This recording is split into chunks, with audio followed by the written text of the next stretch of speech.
নমস্কাৰ মই পৰেশ মালাকাৰে প্ৰাসংগিক প্ৰশ্নলৈ আপোনালোকক আদৰণি জনাইছো। আম্বানীৰ ব্যক্তিগত চিৰিয়াখানালৈ হাতীৰ সৰবৰাহ। আমি সকলোৱে দেখিছো যে কেনেকৈ আম্বানীৰ ব্যক্তিগত চিৰিয়াখানালৈ হাতী লৈ যোৱা হৈছে আৰু এই সন্দৰ্ভত মুখ্যমন্ত্ৰীৰ কাৰ্যালয়ে কৈছে আম্বানীৰ ব্যক্তিগত চিৰিয়াখানালৈ লৈ যোৱা হাতীবোৰ অসমৰ নহয়। অসমৰ সংবাদ মাধ্যমে ভুৱা খবৰ প্ৰচাৰ কৰিছে। সামাজিক মাধ্যমত হোৱা চৰ্চাবোৰ সত্য নহয়। আমি সকলোৱে দেখিছো কটকটীয়া নিৰাপত্তা বেষ্টনীৰে বিশাল এনিমেল এম্বুলেন্সত 28টাকৈ হাতী লৈ যোৱা হৈছে। হাতীবাহী বাহনবোৰ গুৱাহাটীৰ বুকুৰে পাৰ হৈ এতিয়া সম্ভৱতঃ পশ্চিমবংগও পাৰ হৈ গ'ল। অসমৰ বুকুৰে সেই এম্বুলেন্সবোৰ পাৰ হৈ যোৱাৰ লগে লগে সামাজিক মাধ্যমৰ লগতে সংবাদ মাধ্যমতো বিষয়টোলৈ ব্যাপক প্ৰতিক্ৰিয়াৰ সৃষ্টি হৈছে। আম্বানীৰ ব্যক্তিগত চিৰিয়াখানা বন্ধাৰলৈ নিয়া এই হাতীবোৰ অসমৰ বুলিও কোনোৱে কৈছে। তাৰ মাজতে ওপৰত কোৱাৰ দৰে মুখ্যমন্ত্ৰীয়ে হাতীবোৰ অসমৰ নহয় বুলি এটা স্পষ্টীকৰণ দিছে। মুখ্যমন্ত্ৰীয়ে দিয়া স্পষ্টীকৰণ কিমান সত্য? সংবাদ মাধ্যমে প্ৰচাৰ কৰা কথাবোৰ অসত্য নেকি? প্ৰকৃত সত্যটোনো কি? অৱশ্যে ইয়াৰ আগতে এই হাতীবোৰ ক'ৰ পৰা নিয়া হৈছে সেই বিষয়ে আমি অলপ জানি লোৱা উচিত।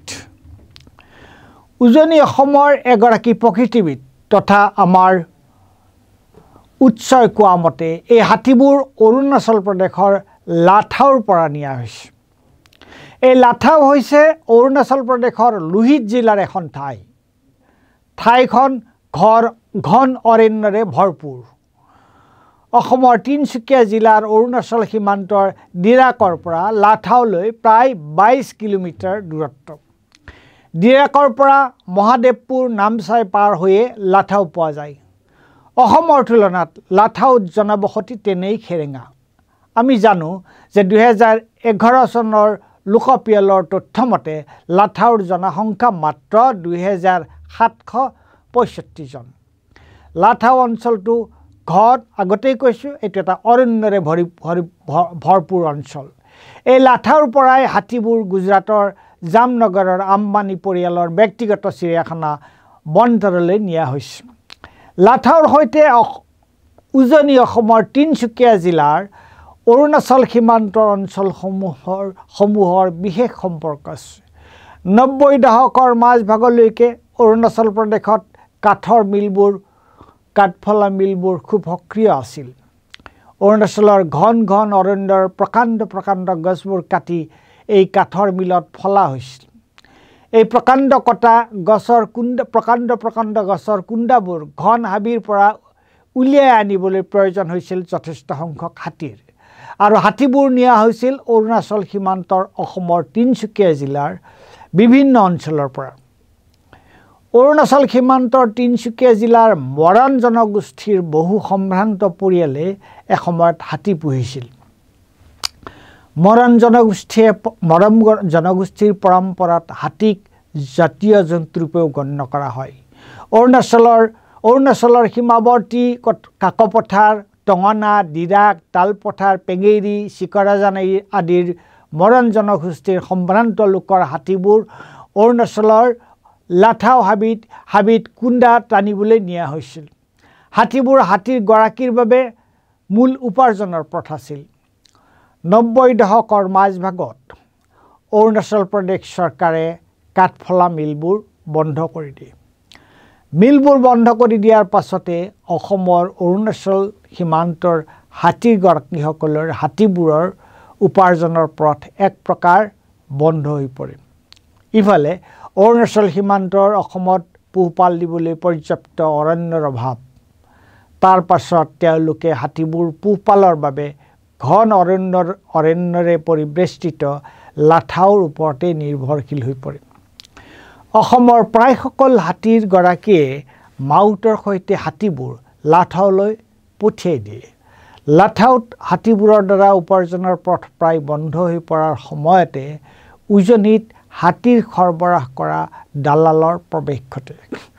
দালালবোৰে কমিছনৰ অংকত হাতীৰ গৰাকীক হাতী বিক্ৰী কৰিবলৈ উৎসাহিত কৰিবলৈ ধৰে।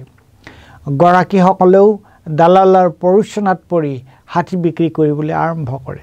কিন্তু বণিক গোষ্ঠীক হাতী বিক্ৰী কৰি বহিৰাজ্যলৈ প্ৰেৰণ কৰাৰ ক্ষেত্ৰত এওঁলোক যথেষ্ট আইনী বাধাৰ সন্মুখীন হয়। এই আইনী বাধাৰ পৰা হাত সাৰিবলৈ তেওঁলোকে হাতীবোৰৰ অবৈধ নথি পত্ৰ প্ৰস্তুত কৰিবলৈ আৰম্ভ কৰে। দালালবোৰে অসমৰ গৰাকীৰ হাতীবোৰ অসমত জন্ম হোৱা হাতী পোৱালিবোৰৰ অৰুণাচল প্ৰদেশৰ বুলি নথি পত্ৰ প্ৰস্তুত কৰি সৰবৰাহ কৰিবলৈ সহায় কৰি দিয়ে। এই কথা এতিয়াও তিনিচুকীয়া জিলাৰ অৰুণাচল সীমান্তৱৰ্তী এলেকা মানুহৰ মুখে মুখে। সেয়ে লাথাউৰ পৰা নিয়া এই হাতীবোৰ যে অসমৰ নহয় সেই কথা ন দি ক'ব নোৱাৰি।